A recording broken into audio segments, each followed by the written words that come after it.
Uh-oh, Disclosure Day, another movie that's coming out soon, bro. right around the corner. So excited. And apparently, first reactions are very positive. Let's get into this. This is from Variety. Disclosure Day, first reactions call Steven Spielberg's sci fi epic his best film in 20 years. So that's going back to like 2006 ish, the aughts. And praise Emily Blunt's all time performance. Let's get into this. Disclosure Day has been unveiled to members of the film press ahead of its June 12 release date, and first reactions are calling the sci-fi UFO-focused movie Spielberg's best in 20 years. Gizmodo senior entertainment reporter Germain Lucier took to X to share his reaction, writing, "I loved Disclosure Day. Dense roller coaster ride blending chase film, love story, and mystery, all wrapped in sci-fi wonder. It's Spielberg's best film in 20 years. That's where they got the quote from. Filled with all the magic that makes his film so special, plus an all-time performance from Emily Blunt. Collider's Stephen Weintraub, Frosty as many know him, kind of is in agreement. In a shock to absolutely no one, Spielberg has delivered another towering home run. With Disclosure Day, I could go on and on about what I loved, but I was lucky enough to see the movie knowing almost nothing, and I strongly recommend you do the same." I mean, I'll say, like, the trailers give us some information. Like, we understand it's about alien interaction and everything, but we don't really know the ins and outs of the film. Film reporter Bill Bria said, also spotlighted the film's breathtaking compositions. David Kopp's X-Files meets the Bible script is one big high-wire act, Emily Blunt's most accomplished performance, and John Williams' best score in years. And that's saying something at his age. That's amazing. Calling the movie riveting, moving stuff. We'll just read this as well. Tessa Smith, a film and TV reporter at Rotten Tomatoes, says, shed a tear at the end. She shed a tear at the end. Disclosure Day is absolutely phenomenal. Truly something special. Smith wrote, "I was hanging onto every word, captivated by the story as it all played out. The score perfectly elevates every single scene. Part mystery, part Twilight Zone. Something new entirely. Just wow." We want to take a second to thank a sponsor of today's video, Pocket Hose. Guys, I'm excited to tell you about the world's #1 expanding garden hose and their brand new product, the Pocket Hose Ballistic. As you guys can imagine, I'm not exactly gentle with my gear. I drag hoses across concrete over the pool, yank them around corners. I even coil and uncoil them all the time to put them in my camper van when I go out on my movie meetups. And generally speaking, a lot of them don't last. But the Pocket Hose Ballistic has been a totally different story for me. It's incredibly durable, super lightweight, and just makes the whole job easier. One of my favorite things is how simple it is to use. You turn the water on, it expands. Turn it off, it shrinks right back down to pocket size. And it's reinforced with a liquid crystal polymer, the same kind of material used in bulletproof vests. Plus, it comes with the pocket pivot, which gives you 360-degree rotation at the spigot so it moves with you instead of fighting against you. And now, for a limited time, when you purchase a new Pocket Hose Ballistic, you'll get a free 360-degree rotating pocket pivot and a free thumb drive nozzle. Just text Campea to 64,000. That's CAMPEA to 64,000 for your 2 free gifts with purchase. Text Campea to 64,000. Message and data rates may apply. What do you think, Rob? Bro, look, this is one of my most eagerly awaited films of the year. It's Spielberg returning to genre material with John Williams' score, who I never thought their 30th collab together. Everything I've seen about this movie I find intriguing, and some things that people who watch my channel over at the Burnett Work would know is that when I was a kid, I've been obsessed with UFOs since I was a little kid. There was a movie called The Outer Space Connection that was a Sun Classic Pictures movie.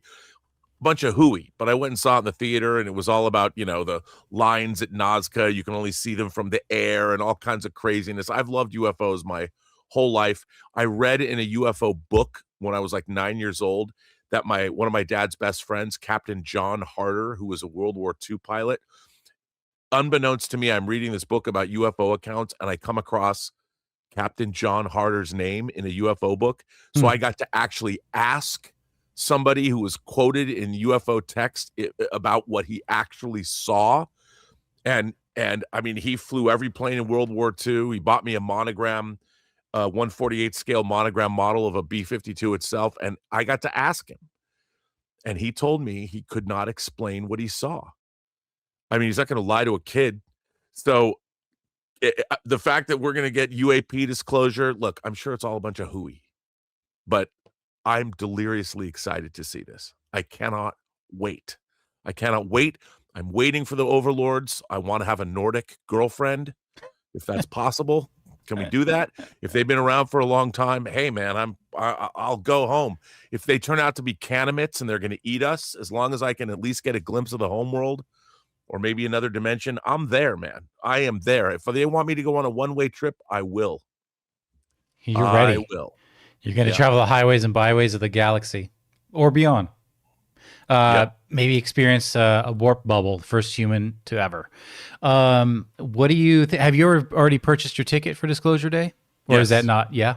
Okay. Yeah, I'm seeing it in IMAX. But, okay. But here's the thing. It wasn't filmed in IMAX. It's the aspect ratio is 2:35. I'm seeing it in Dolby. Yeah. But I'm excited for this. I mean, look, again, we've said this on the show before. Take first reactions with a grain of salt. They typically are overwhelmingly positive. And then as we get further into like the reviews as they come out, we'll get a little more detail on the ups and downs. But I mean, it's Spielberg, man. When people are saying this is a masterclass in composition, well, of course it is. He's a master at blocking and he works with the best cinematographers. Of course, it's going to be it's a masterclass in filmmaking. That goes without saying. And the fact that he's really energized. And I'll tell you something. What I really am curious about is when this movie was being made, some of the people that I talked to in the Designing Hollywood show that I interviewed were telling me that ones that weren't working on the film but were working on the Universal lot at the same time said they had never seen such security around a movie before. Almost like military grade NDAs about not spilling the beans. And Spielberg himself said at CinemaCon that they have not shown anything from the third act of the movie in any of the promotion of the film. Which we're always seeing stuff from the third act, but not in this film. Right. I can't wait. I expect to be blown away. Confidence is high. This movie is just below Avengers Doomsday and Dune 3, just Doomsday, and then this. I mean, literally this.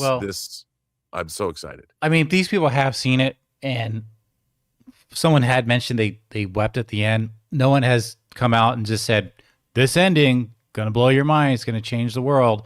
So I wouldn't put too much stock in the ending of it or the third act, but I think in terms of filmmaking and storytelling, it's still going to be amazing. See, I want to have the ending I want to have an ontological shock.